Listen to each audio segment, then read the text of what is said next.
탈북자 가운데 시인 한 명이 있습니다. 장진선이라고 하는 분인데 그분이 탈북을 하여서 남한에 내려와서 시 한 편을 그렇게 적고 책 한 권을 내게 되었습니다. 내 딸을 100원에 팝니다 라고 하는 시입니다. 1999년 어느 날 오후 5시쯤에 평양의 동대원 구역이라고 하는 장마당을 그렇게 지나가다가 너무나도 잊을 수 없는 그런 사건을 목도하게 됩니다.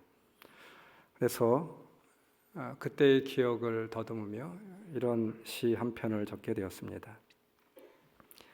그는 초췌했다. 내 딸을 100원에 팝니다. 그 종이를 목에 건 채 어린 딸 옆에 세운 채 시장에 서 있는 그 여인은 그는 벙어리였다. 팔리는 딸애와 팔고 있는 모성을 보며 사람들이 던지는 저주에도 땅바닥만 내려보던 그 여인은 그는 눈물도 없었다. 제 엄마가 죽을 병에 걸렸다고 고함치며 울음 터치며 딸애가 치마폭에 안길 때도 입술만 파르르 떨고 있던 그 여인은 그는 감사할 줄도 몰랐다. 당신 딸이 아니라 모성애를 산다며 한 군인이 100원을 쥐어주자 그 돈을 들고 어디론가 뛰어가던 그 여인은 그는 어머니였다. 딸을 판 100원으로 밀가루빵을 사들고 허둥지둥 달려와 이별하는 딸의 입술에 넣어주며 용서해라 통곡하던 그 여인은 나중에 이 시인이 알고 보니까 그 여인은 죽어가는 그런 여인도 아니었고 또 벙어리인 줄 알았는데 이 여인이 대성통곡을 하며 딸에게 이렇게 이야기했다라고 합니다. 이 엄마를 용서해라. 이것밖에 못해주는 내가 너무 못났구나 라고 하면서 목 놓아 울었다라고 하는 그런 일입니다. 아마도 이 여인은 딸을 판 것이 아니라 딸을 끝까지 지키고 싶었던 것이 이 어머니의 마음이지 않을까 싶습니다. 오늘 성경에도 이와 비슷한 고통과 상황 속에 있는 한 여인을 소개하고 있습니다. 수로보니게 여인, 가나안 여인입니다. 어느 날 이 가정에 큰 문제가 발생하게 되었죠. 자녀에게 문제가 생기게 되었습니다. 자녀가 귀신이 들리게 되었습니다. 멀쩡하던 자녀가 이상해지기 시작합니다. 헛소리를 하고 이상한 행동을 보이기 시작합니다. 자제가 되지 않습니다. 정상적인 생활이 불가능하게 되었습니다. 가족들도 이 자녀의 이러한 행동에 무섭고 두려웠습니다. 학교를 더 이상 다닐 수도 없었고 주위 사람들로부터 좋지 않은 소리를 듣게 됩니다. 친구들도 다 떠나가게 되었죠.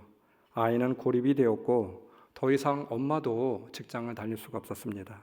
누군가 한 사람은 이 아이를 온종일 돌보고 있어야만 되었습니다. 아이를 집안에 가두고 놓고 살아야만 했습니다.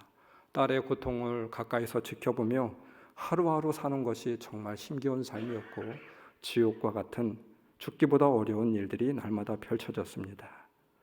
참기 힘든 것은 주위 사람들의 시선이었죠. 그들은 동정이 아니라 하나님께 저주받았다라고 손가락질하며 비난을 하게 되었습니다. 하루 종일 아이를 보면서 지치고 힘들고 너무나도 외롭고 고통스러웠습니다. 엄마와 가족에게도 우울증이 찾아오게 되었죠. 자녀가 이렇게 된 것이 바로 나의 책임이 아닐까 느껴지게 됩니다. 하루하루 자책하며 눈물을 흘리지 않은 날이 없었습니다. 설상가상 이 일로 인하여서 남편과도 문제가 생기게 되었습니다. 남편이 가정을 버리게 되었고 여인과 딸은 더욱더 깊은 시름에 빠지게 되었죠. 날마다 죽을 생각만 하게 되었습니다. 이 가정을 한번 제가 상상해 보았습니다. 우리는 성경 속에 이 가정에 대하여서 알 수가 없습니다. 해석해 놓지 않았습니다. 또 어머니와 딸의 아픔도 그려놓지 않았습니다. 그런데 분명히 알 수 있는 것은 우리가 상상하는 것보다 제가 이렇게 말씀드린 것보다 더 깊은 고통이 이 가정에 있었을 것입니다. 마가복음 7장 26절 이 여인을 바로 시로페니키아 여인이라고 말씀하고 있습니다. 수로보니게 개역성경에는 이렇게 적고 있는데 수로라고 하는 말은 우리가 잘 알고 있는 시리아, 지금 지진난 시리아를 말하고 있습니다. 보니게라고 하는 말은 페니키아라고 하는 뜻을 담고 있습니다. 그러니까 시리아에 살고 있는 페니키아 여인 말하고 있는 것이죠. 오늘 말씀은 마가복음에도 나와 있고 마태복음에도 나와 있는데 예수님께서는 바로 두로 지방에 가셨다라고 합니다. 여러분, 이 두로 지방이 어디입니까? 아합의 아내인 이세벨의 고향이에요. 그래서 유대인들은 바로 이곳에 사는 사람들을 경멸할 수밖에 없었습니다. 이방 지역입니다. 페니키아 사람, 여러분, 구약에서 이 사람들을 뭐라고 지칭하고 있습니까? 블레셋 사람이라고 하잖아요. 유대인들과 아주 철천지간의 원수인 사람들이 바로 이 사람들이었죠. 예수님께서는 이곳에 가시게 되었습니다. 왜 이곳에 가시게 되었을까요? 말씀 22절, 다윗의 자손이신 주님, 나를 불쌍히 여겨주십시오. 내 딸이 귀신이 들려 괴로워하고 있습니다. 23절, 그러나 예수께서는 단 한마디도 대답하지 않으셨다. 한마디도 하지 않고 예수님은 침묵으로 일관하시고 있습니다. 예수님이 고칠 수 없어서였습니까? 예수님이 이 여인을 만나고 싶지 않아서 모든 사람들이 경멸하는 그런 사람이고 이방 여인이고 유대인과 함께 할 수 없는 여인이어서 그래서 예수님이 침묵하고 있는 것입니까? 예수님이 전하고 싶은 메시지는 과연 무엇입니까? 예수님은 그냥 우연히 바로 이 두로와 시돈 지방에 가신 것이 아니었어요. 이 여인을 찾기 위해서, 이 여인을 보시기 위해서 가신 것이 아니겠습니까? 그러나 예수님은 이 여인의 간구에 침묵으로 일관하십니다. 아직은 아니었습니다. 하나님이 우리에게 침묵하실 때에는 이유가 있습니다. 우리를 사랑하지 않으셔서가 아닙니다. 오히려 우리를 사랑하시기 때문이 아닐까요? 하나님의 침묵 앞에서 우리는 원망할 수가 있습니다. 불평할 수도 있겠죠. 아니면 자포자기할 수도 있습니다. 그러나 여인은 침묵에 대해서 더욱더 간절함으로 나아가게 되죠. 때때로 침묵이 있을 수 있습니다. 주님의 아직을 우리는 알아야만 됩니다. 주님의 이 아직은 포기함이나 중지, 끝난 것이 아닌 것이죠. 주님의 아직에 우리는 선택할 수가 있습니다. 좌절하고 포기할 것인가, 아니면 불평하고 원망할 것인가, 아니면 더 귀한 응답이라고 믿고 다시 믿음의 도전과 부스러기 은혜를 구하며 이 수로보니게 여인처럼 나아갈 것인가 선택할 수가 있죠. 말씀 속에서 배워야 될 교훈은 가나안 여인은 주님의 침묵에 포기하거나 낙담하지 않았습니다. 여러분, 침묵은 거절이나 단절이 아닙니다. 하나님의 뜻과 섭리를 이루기 위한 과정이 하나이죠. 보십시오. 이 여인의 믿음을 보시고 우리 주님은 응답하셨습니다. 침묵은 믿음을 보기 위한 시간이라고 말씀하고 있는 것이죠. 이 가나안 여인의 믿음을 드러내시기 원하셨습니다. 간절한 믿음을 칭찬하시고 싶으셨습니다. 그래서 주님은 바로 침묵하시고 있었던 것이죠. 침묵은 거절이 아닙니다. 응답의 또 다른 이름인 것이죠. 응답의 한 과정이라고 저는 믿습니다. 예수님께서 십자가에서 부르짖으셨을 때 하나님은 침묵으로 일관하셨습니다. 그런데 여러분, 하나님께서 아무 일도 하지 않으신 것입니까? 하나님의 침묵에는 구원의 경륜이 담겨져 있잖아요. 하나님의 뜻을 이루시게 되었습니다. 우리는 침묵의 시간에 듣지 못하고 보고 있지 못하지만 침묵 속에서 하나님은 하나님의 뜻을 이루어가시고 있는 것이죠. 우리 일상 가운데 인생에 무거운 침묵이 있을 수 있습니다. 그 침묵의 시간이 우리 모두에게도 있죠. 아무리 불러도 응답이 없고 어떠한 일도 일어나지 않을 것 같은 침묵의 시간입니다. 그럼에도 하나님은 그 침묵의 시간에 여전히 일하고 계신 줄 믿습니다. 여러분, 음악에는 쉼표가 있잖아요. 오늘 성가대에서도 악보를 보며 노래를 부르셨을 텐데 거기에도 많은 쉼표가 있을 줄 믿습니다. 쉼표는 끝난다라고 하는 말이 아니잖아요. 중지라고 하는 말도 아닙니다. 다음으로 이어지는 하나의 단계인 것이죠. 쉼표도 음표입니다. 다음을 잇기 위한, 다음을 준비하기 위한 단계입니다. 우리의 삶에 믿음의 삶 가운데 침묵이 있을 수 있습니다. 모든 것이 포기요, 끝이 아닙니다. 새롭게 만들기 위하여 더 귀한 것을 주시기 위한 하나님의 구원의 섭리인 줄 믿습니다. 시편 22편 1절, 내 하나님이여, 내 하나님이여 어찌 나를 버리셨나이까. 어찌 나를 멀리하여 돕지 아니하시며 내 신음소리를 듣지 아니하시나이까. 내 하나님이여, 내가 낮에도 부르짖고 밤에도 잠잠하지 아니하오나 응답하지 아니하시나이다. 우리가 자녀들에게 귀한 가르침을 주기 위하여, 또 교훈을 주기 위하여 때때로 부모는 눈물을 머금고 주먹을 부르짖고 불끈치고 애써 눈물을 감추며 기다리고 있을 때가 있습니다. 그렇지 않습니까? 자녀의 성숙을 위하여서, 더 귀한 교훈을 주기 위하여서 부모는 애써 침묵으로 일관하게 되죠. 다윗뿐만 아니라 예수님도 십자가 위에서 하나님의 침묵을 경험하시게 되었습니다. 마태복음 27장 46절, 제9시쯤에 예수께서 크게 소리질러 이르시되 엘리 엘리 라마 사박다니 하시니 곧 나의 하나님 나의 하나님 어찌하여 나를 버리셨나이까. 하나님도 두 주먹을 불끈쥐고 애써 눈물을 감추시며 입술을 깨물고 참고 인내하는 하늘 아버지의 모습이 여러분들 보이시지 않습니까? 여러분, 때로는 우리는 이해할 수도 있는 일이 있고 이해할 수 없는 일들이 우리에게 일어나고 있습니다.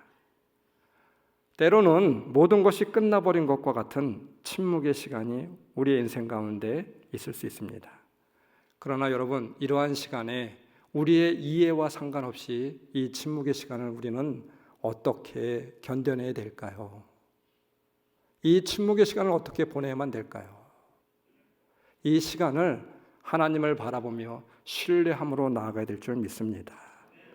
이해하려는 태도가 아니라 신뢰하는 태도인 것이죠. 침묵의 때에도 하나님을 여전히 신뢰하며 나아갈 수 있는 여러분들이 되시길 주님의 이름으로 축원합니다. 하나님이 침묵하고 있을 때 하나님은 결단코 잊고 있는 분이 아니십니다. 다음을 만드는 그런 분이시죠. 하나님의 섭리와 뜻을 이루는 귀한 시간입니다. 성숙을 만드는 귀한 시간임을 믿고 나아갈 수 있는 저와 여러분들 되시길 주님의 이름으로 축원합니다. 실수하지 않으시는 하나님, 그 하나님을 신뢰하며 나아갈 수 있는 여러분들이 되시길 주님의 이름으로 축원합니다. 아직의 때에 우리가 해야 될 일이 있습니다. 그것이 무엇입니까? 스로보니게 여인처럼 부스러기 은혜를 구해야만 됩니다. 말씀 26절, 예수께서 대답하셨다. 자녀들의 빵을 집어서 개들에게 던져주는 것은 옳지 않다. 흔히 스로보니게 여인이 이 말씀을 해석하게 될 때 예수님이 이방인을 개라고 모욕했으나 스로보니게 여인은 더 귀한 믿음으로, 간절한 믿음으로 주님 앞에 나왔다. 그것을 우리 주님께서 믿음으로 여기셨다. 이렇게 생각할 수 있습니다. 여러분, 스로보니게 여인은 전혀 굴하지 않고 예수님께 간구했다고 보지만 문화적인 해석은 이와 차이가 있음을 오늘 우리는 영상을 통해서 보게 되었습니다. 본문의 개는 유대인들이 경멸하는 그런 개가 아닐 것 같아요. 스로보니게 여인이 바라봤던 개는 바로 애완용 개로 보는 것이 더 합당하다라고 하는 말입니다. 주인의 상 밑에 있는 애완용 개는 주인의 식탁 밑에서 주인이 주는 음식을 받아 먹게 됩니다. 그 부스러기를 받아 먹게 되는 것이죠. 유대인들에게는 아주 독특한 식습관이 있습니다. 그들만이 갖고 있는 코셔라고 하는 그런 방법입니다. 그들은 빵도 유별난 방법으로 먹게 됩니다. 옵사리온이라고 하는 삼각수저를 이용하여서 빵을 자르게 되고 그 자른 빵을 가운데 있는 접시에 담아 자기가 먹거나 친구에게 건네게 됩니다. 또 빵 외에 다른 음식을 먹을 때도 손으로 먹게 돼요. 그리고 음식을 다 먹고 난 뒤에 어떻게 합니까? 남은 빵 조각을 이용하여서 손가락을 닦게 되죠. 그리고 손가락을 다 닦고 수염을 다 닦고 나면 손 닦는 데 사용한 그 빵을 그냥 땅바닥에 버리게 됩니다. 그러면 개들이 와서 그 부스러기를 주워 먹곤 하게 되는 것이죠.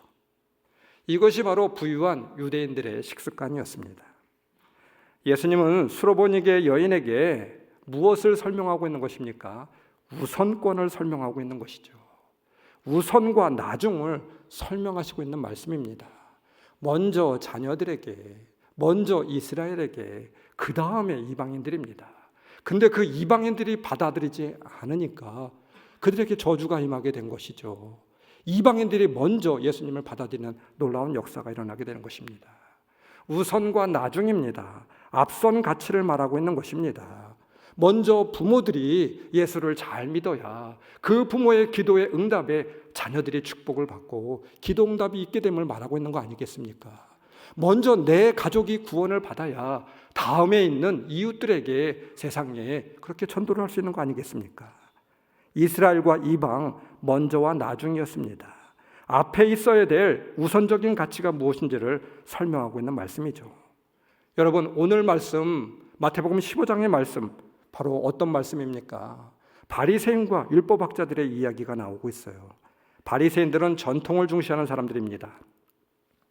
겉으로는 하나님을 잘 알고 사랑한다고 하였는데 본질이 빠진 그런 신앙인들이었습니다. 말씀 22절 마침이라고 하는 단어를 쓰고 있어요. 예수님께서 이렇게 말씀하고 있습니다. 카이 이두 귀네. 그런데 보라, 이 여인을 보라. 바리새인과 율법학자와 얼마나 다르냐. 그런데 한번 봐봐라, 이 여인이 어떤 여인인지. 이렇게 설명을 하고 있는 거예요. 마침이라고 하는 단어의 의미가 있습니다. 마침 이런 사람을 찾아왔습니다. 바리새인들과 같이 헛되이 예배하는 것이 아닌 표면적인 신앙을 앞에 둔 사람이 아닌 진실로 본질적인 신앙을 갖고 있는 그 사람을 내가 찾고 있다 말씀하고 있는 것입니다.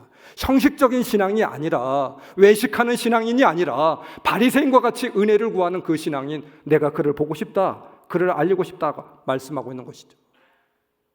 마태복음 15장 8절 이 백성이 입술로는 나를 공경해도 마음은 나에게서 멀리 떠나 있다. 겉모양과 형식만 남아있는 전통은 있으나 내용이 없는 신앙이었습니다. 그래서 주님은 질책을 하실 수밖에 없었습니다. 외식이 앞에 있었습니다.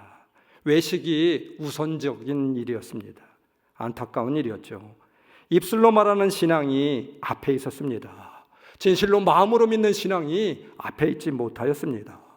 부스러기 신앙이 우선적이지 못하였습니다. 전통에 붙들려 있는 종교인들로 있어서는 곤란합니다. 여러분, 우리 또한 바리새인과 같은 모습이 우리 안에는 없습니까? 주님 없이도 신앙생활하며 하나도 불편하지 않을 수 있습니다. 예수 없이도 얼마든지 삶을 영위할 수 있습니다. 예수 없이 신앙생활하면서도 잘하는 것처럼 여겨질 수 있습니다.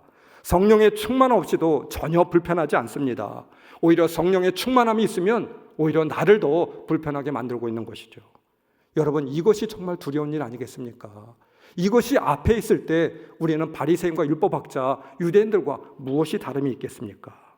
주님이 보시는 것은 중심이고 내면이죠. 겉으로 보여지는 것, 이것이 앞서서는 안 됩니다. 주일에 예배를 드렸다고, 의무를 다했다고, 예배 시간에 기도하는 것으로 족하다고, 성경 읽으면 하나님의 뜻을 다 안다고? 아닙니다. 신앙생활 오래 했다고 믿음이 있는 척해서는 안 됩니다. 본질은 잃어버리고 겉만 남아있는 잎만 무성한 나무, 전통은 있으되 내용은 없었습니다. 주님은 이러한 사람을 외식하는 자라고 하였습니다. 페르소나, 우리가 수요 예배 때 같이 말씀을 나눴던 가면을 쓰고 있는 사람이죠. 믿음이 있는 척하는 사람입니다. 그 유명한 C.S. 루이스 신학자는 이 페르소나 외식에 대해서 이렇게 말하고 있습니다. 어떤 사람이 너무 못생긴 사람이 있었는데 그 못생긴 얼굴 때문에 세상을 살아갈 수가 없었습니다. 다른 사람들이 다 손가락질하였습니다. 그래서 그는 멋지게 생긴 페르소나 가면을 쓸 수밖에 없었습니다. 가면을 쓰고 사니까 사람들이 칭찬을 해요. 멋있다고 그렇게 이야기를 해요. 그래서 이 사람은 늘 가면을 쓸 수밖에 없었습니다. 계속 가면을 쓰고 살았죠. 그런데 어느 날 이 가면을 벗는 날이 있게 되었습니다. 가면을 벗으니 어떤 일이 펼쳐졌습니까? 그 가면에 눌려서 그 얼굴이 진짜 가면처럼 되어졌다라고 하는 것입니다. 이것을 C.S. 루이스는 가장이라고 표현하고 있어요. 가장하며 사는 삶에 대해서 언급을 하였습니다. 가면을 쓰고 사니 어느새 그 가면이 나의 본 모습처럼 생각이 되어질 때가 있다라고 하는 말이 되겠죠. 외식이 일상화되었습니다. 굳어져 버렸습니다. 여러분, 이것이 앞에 있었어요. 이것이 안타까운 일이죠. 외식하는 신앙, 그 가면을 우리는 가면을 벗고 주님 앞에 나와야 될 줄 믿습니다. 가난한 심령으로 부스러기 은혜를 구하는 심령으로 그것이 앞선 가치가 되어야 되지 않을까요? 부스러기 은혜만이라도 찾는 마음이 우리에게 앞서야 될 줄 믿습니다. 닳고 다른 신앙, 표면적인 외식적인 신앙에 우리 주님은 너무 지쳤습니다. 우리의 예배 생활은 어떠한가요? 외식이 앞에 있지 않나요? 외식과 형식만을 늘 앞에 두고 살고 있지는 않습니까? 주님이 보시는 부스러기 신앙이 그 은혜가 우리 앞에 있어져야 될 줄 믿습니다. 이 사건을 통하여 드러내시고 정작 알려주시고 싶은 복음이 있습니다. 가나안 여인의 가난한 마음, 간절한 믿음을 드러내시기 원하는 것 자체가 이 말씀의 목적이 있는 것이 아닙니다. 진정 이 사건을 통하여 드러내시고 싶은 진리가 있어요. 앞에 놓아줘야 될 복음이 있습니다. 우리의 인생에 앞에 놓고 들어야 될 복음이 오늘 말씀 가운데 담겨져 있어요. 말씀 22절, 다윗의 자손이신 주님, 나를 불쌍히 여겨주십시오. 나는 죄인입니다. 나는 구원이 필요합니다. 나는 길 잃은 양입니다. 주님, 나를 좀 제발 찾아주세요. 나를 불쌍히 여겨주세요. 나에게 구원이 필요합니다. 이 말이 아니겠습니까? 율법학자 유대인들, 바리새인들도 고백하지 못하였던, 제자들도 고백하지 못하였던 이 고백을 이방 여인, 수로보니게 여인이 이렇게 고백하고 있습니다.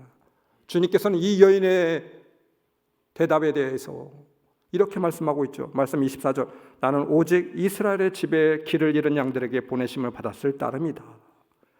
주님은 이 여인에게 목자와 양의 관계를 통해서 말씀하고 있습니다.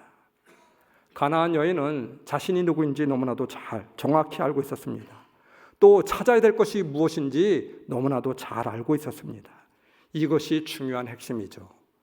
길을 잃은 것을 아는 자만이 찾을 수 있는 거 아니겠습니까? 예수님은 잃은 자를 위하여 안타까이 찾아오셨는데 그 잃은 자가 누구인가 질문하고 있는 것이죠. 잃은 것을 지금 알고 있느냐 묻고 있는 것입니다.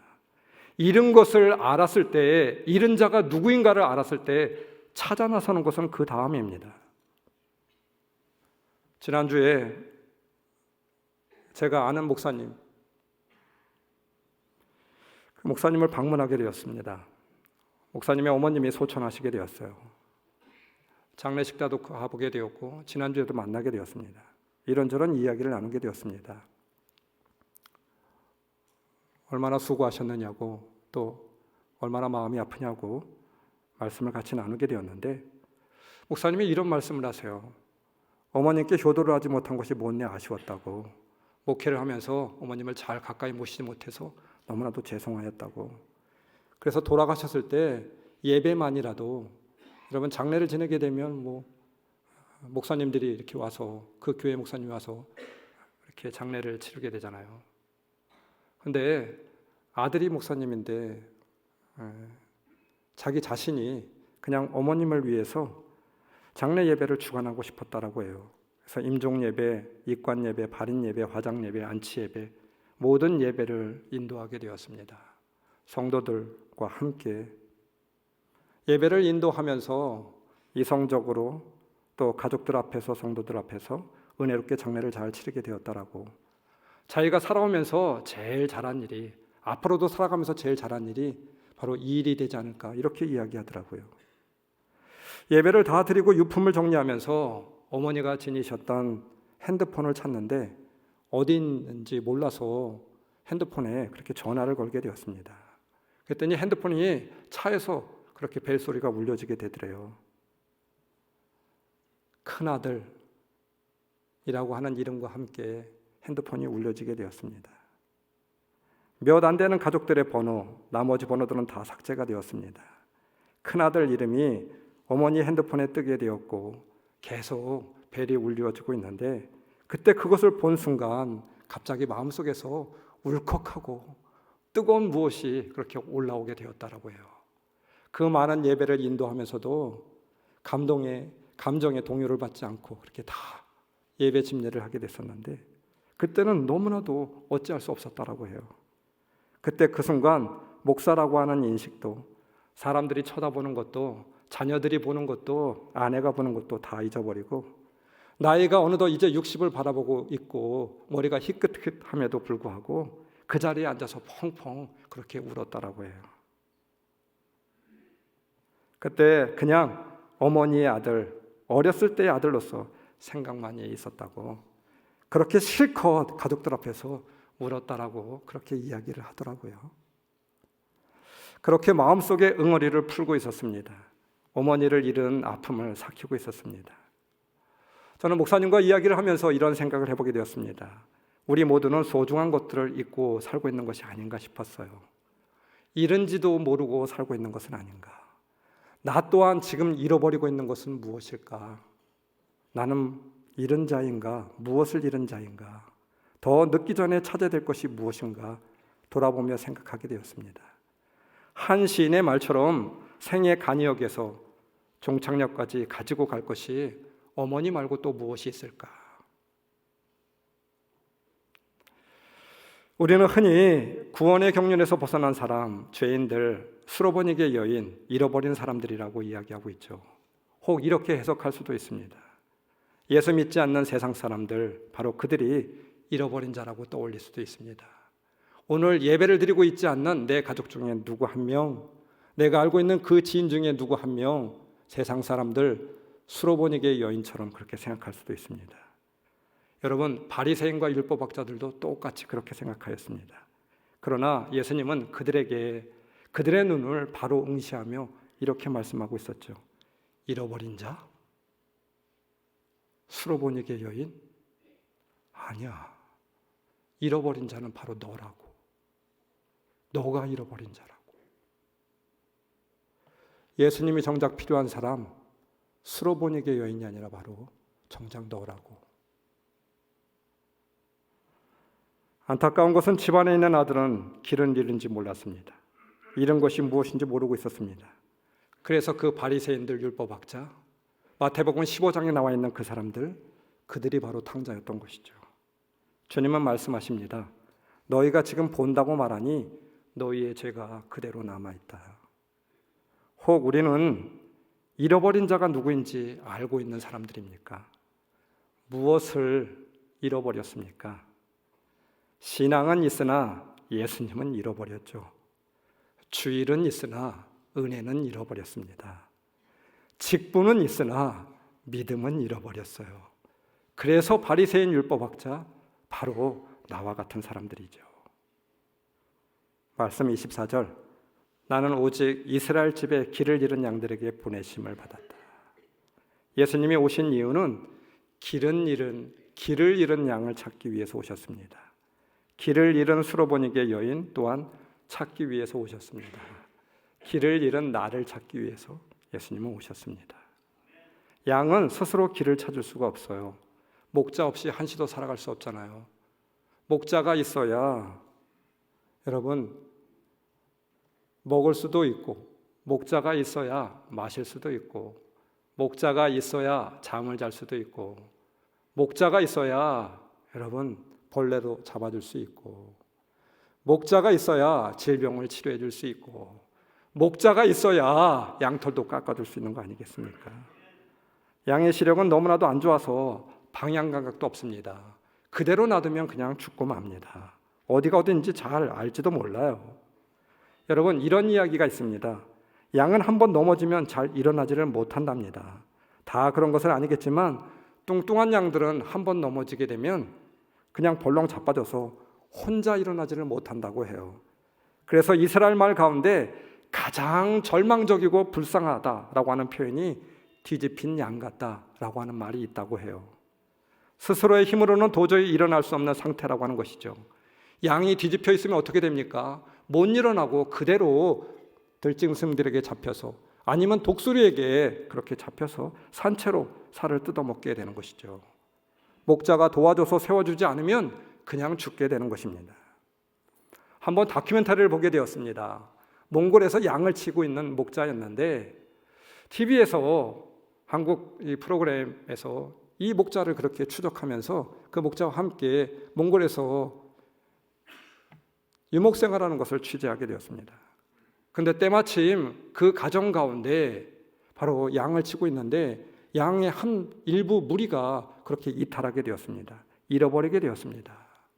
이런 일들이 비일비재하다라고 하는 거예요. 늑대들이 와서 양 일부를 그렇게 물어가기도 하고, 또 때로는 길을 잃어버려서 양의 일부 무리가 이탈하게 됩니다. 이 목자는 어떻게 합니까? 그 양들을 찾아서 나서게 됩니다. 하루 이틀 사흘 나흘 닷새 엿새 7일. 나중에 프로그램을 제작하는 제작자가 이 목자에게 이렇게 물어봅니다. 이제 다 끝난 것이 아니냐고. 늑대가 물어가게 되었다라고 하면 벌써 다 죽었을 텐데 뭐하러 그렇게 열심히 찾고 있습니까? 길을 잃어버렸다라고 하면 낭떠러지에 떨어져서 죽었을 텐데 아무리 찾아봐도 없지 않습니까? 근데 왜 이렇게 찾아 나서고 있습니까? 목자의 대답이 참 감동적이었습니다. 무엇입니까? 가족이기 때문에. 자식을 잃었는데 어찌 부모가, 어머니가 자식을 찾지 않겠습니까? 가족이기 때문입니다. 이것이 목자의 대답이었습니다. 말씀 24절, 길을 잃은 양들에게 보내심을 받았을 뿐이다. 예수님은 길을 잃고 헤매는 양을 찾으러 오셨던 것이죠. 여인에게 예수님의 마음이 있었습니다. 예수님의 마음이 투영이 되었습니다. 여인의 마음이 이신점신 바로 예수님의 마음이었다라고 하는 것이죠. 가나안 여인은 끝까지 놓을 수가 없었습니다. 왜입니까? 가족이기 때문에. 포기할 수 없었습니다. 왜입니까? 가족이기 때문에. 사랑하는 자녀이기 때문입니다. 놓을래야 놓을 수 없는 사람들, 놓아서는 안 되는 사람들, 포기하고 싶어도 포기할 수 없는 사람들, 개라고 취급하는 말에도 아랑곳할 수가 없었습니다. 길은 잃은 양을 찾아서 나서는 예수님의 마음이 이 여인에게 있었습니다. 28절, 여자여 참으로 내 믿음이 크다. 그제서야 너의 믿음을 알았다. 가나안 여인의 이 말이 바로 내가 가르쳐주고자 하는 복음, 앞에 있는 복음, 이것을 말하고 있는 거 아니겠습니까? 이것이 바로 멀리 시로페니케아 여인을 찾아온 이유입니다. 가나안 여인에게 응답한 이유인 것이죠. 그제서야. 말씀 28절, 그제서야 예수께서 그 여자에게 말씀하셨다. 여자에게서 예수님의 마음이 보이십니까? 우리를 놓을 수가 없어요. 결단코 잊을 수 없는 존재. 에스겔서 34장 12절, 양떼가 흩어졌을 때 목자가 자기 양들을 찾는 것처럼 나도 내 양떼를 찾겠다. 에스겔서 34장 16절, 그 잃어버린 자를 내가 찾으며 쫓긴 자를 내가 돌아오게 하며 상한 자를 내가 싸매어 주며 병든 자를 내가 강하게 하려니와. 내가 너를 어찌 잊겠으며 내가 어찌 너를 포기할 수 있겠느냐. 마태복음 28장 20절, 보아라 내가 세상 끝날까지 항상 너희와 함께 있을 것이다. 이사야서 49장 15절, 비록 어머니가 자식을 잊는다 하여도 나는 절대로 너를 잊지 않겠다. 이것이 바로 앞에 있는 복음이죠. 수로보니게 여인을 통하여서 보여주고 싶었던 앞에 있는 가치, 앞에 있는 복음입니다. 말씀을 준비하며 여러분과 함께 나누고 싶은 귀한 글 하나가 있습니다. 어떤 성도가 썼던 글인데 그 아내가 병이 걸렸습니다. 아내는 간질이 있습니다. 두어 달에 한 번 정도 발작하는 간질. 맨 처음 아내의 간질을 안 것은 데이트하던 때였습니다. 하얀색의 빨간 땡땡이 무늬 원피스를 입고 아내가 데이트에 나왔습니다. 하늘이 참 맑았습니다. 예쁜 아내는 더 사랑스러워 보였고 나는 아이스크림 2개 사서 아내와 서로 장난치며 나눠 먹었습니다. 그런데 갑자기 아내가 하더니 벤치에서 땅 쪽으로 고개를 점점 낮추면서 땅바닥에 드러눕는 겁니다. 눈이 돌아가고 몸은 부들부들 떨고 정말 어찌해야 할 줄 몰랐습니다. 지나가는 사람들도 쳐다보고 혀를 차고 있고 아내 몸을 붙잡고 10여 분 어떻게 괜찮아 하는데 점점 정상으로 돌아오더군요. 간질이라고 했습니다. 어릴 때부터 있었고 이렇게 2-3달에 한 번씩 발작을 한다 하고 지금까지 오빠 잘해줘서 너무너무 고맙다고 하더군요. 미리 처음 만날 때 얘기 안 한 거 너무 미안하다고, 자기도 여자로 태어나서 오빠 같은 그런 남자 한번 데이트해봤으면 했고 욕심을 낸 거였다고. 나는 무슨 말도 안 되는 소리냐고 이야기했습니다. 이미 3개월 정도를 사귀면서 아내를 너무너무 사랑하게 되었습니다. 간질에 대해서 개인적으로 공부도 무지 많이 했습니다. 논문 몇 편 쓸 수 있을 정도로요. 아내 간질은 완치가 어려운 그런 걸 알았습니다. 그런 아내와 결혼을 하기까지 조마조마한 시간들, 차마 글에 다 담지 못하는 많은 이야기들이 있습니다. 결혼한 지 8년째 7살 난 남자아이와 5살 여자아이, 이렇게 사랑하는 아이도 얻었고요. 아내랑 참 행복합니다. 오로지 남편과 아이들만을 생각하고 헌신하는 아내, 얼굴도 몸매도 참 미인입니다. 누가 알겠습니까? 이런 아내에게 간질이 있다는 것을. 지금도 2-3달에 한 번씩 있는 발작을 하지만 조마조마하게 잘 넘어갔습니다. 그런데 오늘 퇴근해서 현관 비밀번호를 누르고 들어와서 거실을 보니 누워서 천장을 바라보고 있는 아내, 그 옆에서 너무나 침착하게 엄마 손을 꼭 잡고 있는 큰 녀석, 그 옆에는 둘째 딸이 훌쩍훌쩍 엄마를 부르며 울고 있고, 직감적으로 아내가 간질 증상이 왔다는 게 바로 느껴지더군요. 엄마가 갑자기 머리에 이상이 와서 몸을 떨었어. 난 아빠가 말한 대로 엄마를 바닥에 누이고 옆에 있는 유리 탁자도 치웠어. 내가 없을 때 간질, 발작을 대비해서 귀에 못이 박히도록 대처하는 법을 큰 녀석에게 얘기했는데 오늘 큰애가 처음 그 상황 당하였던 거였습니다. 나 이제 엄마 또 아파도 잘할 수 있어, 아빠. 동생 승현이는 울보정이라서 우는 거고 나는 엄마를 보호할 수 있어. 그러니까 아빠 너무 걱정하지 마. 아들이 이렇게 이야기했습니다. 그러고서 이 녀석 긴장이 일순간 풀려서인지 닭똥 같은 눈물을 내 가슴에 흘리도록 가슴에 품고 있는데 눈물을 쏟아내고 있습니다. 어린 녀석이 엄마의 그런 모습 보면서 얼마나 놀랐을까요? 큰 놈, 둘째 놈 끌어안고 한참을 저도 훌쩍였습니다. 앞으로 어떤 고난과 역경이 와도 나는 가족을 지킬 것입니다. 사랑하는 가족이잖아요. 여러분, 한 가족이라고 하면 슬픔과 행복을 같이 나누는 사람들이죠. 포기하고 싶어도 포기할 수 없는 사람들, 바로 가족이기 때문입니다. 부모이고 자녀이고 형제 자매들 때문이 아니겠습니까? 주님의 십자가를 우리는 잘 알 수 없어요. 알 수 없습니다. 그러나 그 주님은 기꺼이 나를 위해서 십자가를 지셨습니다. 그리고 우리는 이것만은 알고 있습니다. 나를 포기할 수 없다라고 하는 징표, 나를 끝까지 놓지 않겠다라고 하는 징표, 그 징표가 십자가이죠. 길을 잃은 양 같은 존재이지만 끝까지 찾아 나서겠다라고 하는 그 징표가 바로 십자가가 아니겠습니까? 그 주님, 그 십자가 하나만으로 족합니다. 여러분, 우리에게도 십자가가 있습니다. 우리에게 맡겨진 작은 십자가, 우리가 기쁘게 지면 좀 안 될까요? 십자가를 통하여 주님의 마음을 조금이나마 이해할 수 있지 않겠습니까?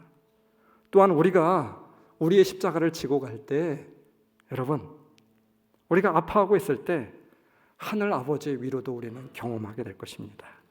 왜입니까? 주님과 나는 하나이기 때문에, 가족이기 때문에. 사순절 기간입니다.